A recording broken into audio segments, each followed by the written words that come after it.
lots of talks garnering number 2 with the Houston Texans, Bryce Young or C.J. Stroud. But there is a growing fan base around the potentials of Anthony Richardson. Cue the intro. What's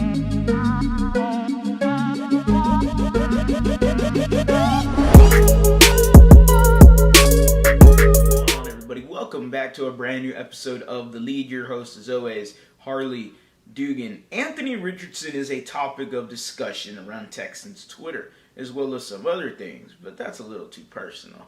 Anthony Richardson is someone that is highly athletic, untapped potential, and has that body type, and honestly, the way he plays would really fit this Shanahan-Kubiak system. I really do like what Anthony Richardson brings to the table, but now we're having reports as to so high that he can go number 1. I'm not seeing that happen. I don't see it happening at all. I don't see the Texans taking him at 2. If he falls down a little bit to where he's around that 8-9 range, then maybe the Texans use that 12th pick to trade up for him if they do pick a defensive player at number 2. This is all going to garner on how high of the draft boards, how high of a rank do they have on Bryce Young or C.J. Stroud. Hell, it could be very fair that they don't have too high of a rank on him and might have a higher rank on just potential alone with Anthony Richardson. But to be honest, I just don't see Anthony Richardson working with the Texans. I get the offense would be helpful for him, but when you look at everything around him in terms of players, I think his best situation would be somewhere where he is more stable, where he has a solid running back to hand off the ball to, a solid offensive line, and some weapons around him where they don't have to rely on him to win games consistently. Someone like the Indianapolis Colts, who already have a running back, a very good defense, and a decent enough offensive line with some makeshift pieces at receiver, other than Michael Pittman, of course, and, questionables at tight end, the Colts could be a place for him.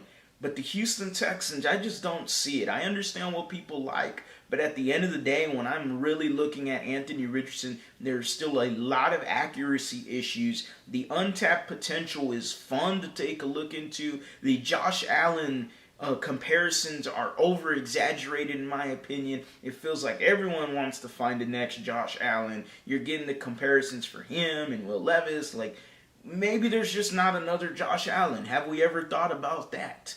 Anthony Richardson, overall, I do like him, but I'm not taking him at 2, and I don't think he's falling to 12, and this is due to the athleticism he has. He's a big quarterback, and he can do this. He really can. He can excel at the next level, but it is going to take a lot of patience. And the Texans, as of right now, we saw with Nick Caserio in that press conference, what seems like years ago, was just only a few months ago, definitely had, his tone of voice felt like there's some pressure on him this year to correct things. One of them was hiring DeMeco Ryans, but the second biggest decision that will overtake the head coaching hiring is what are you going to do at the quarterback position? Anthony Richardson, I just don't think they can wait on what he can become. So that's it for today's video, guys. Make sure to like, comment, subscribe, hit that bell for the notices to turn on. Drop your comments, your reactions down below in the comment section. Let me know, what do you think, guys? Anthony Richardson, is he a viable option for the Houston Texans? Like I said, if he's down there around 8 or 9,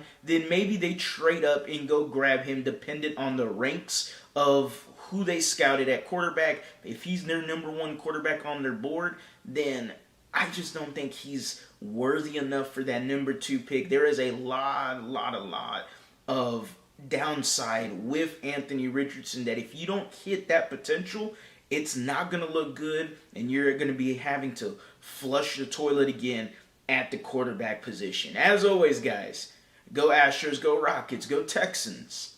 You have a blessed day.